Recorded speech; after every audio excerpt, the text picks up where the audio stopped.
என்னடா பண்ணிட்டு இருக்க? எங்க அப்பா ஆழமா படிச்சா படிப்பு வரும்னு சொன்னாருக்கா. அதான் எனக்கு படிப்பு வரலையோ. எங்கடி போற?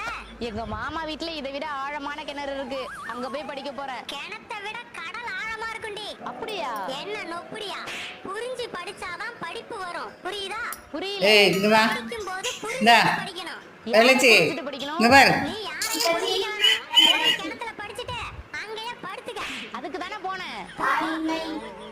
இந்தா யோ, இந்த நியூஸ பாத்தியா? 40 வயசு படிக்காத ஒரு பையனை ஒரு பொண்ணு காதலிச்சு கல்யாணம் பண்ணி படிப்பு சொல்லி கொடுத்து 5 வருஷத்துல அறிவாளியா ஆக்கியிருக்கா. இதுல ஆச்சரியப்பட என்னடி இருக்கு? என்ன? நம்ம ஊர்ல ஒரு படிச்ச பையனை ஒரு பொண்ணு காதலிச்சு கல்யாணம் பண்ணி 5 மாசத்துல முட்டாளாக்கி இருக்கான். என்னையா சொல்ற? அவன் ஒன்னதாண்டி சொல்றான். இங்க பாரு என்ன மாடி நேரமாச்சு. எங்கம்மா 2 பேரும் கிளம்பிட்டீங்க?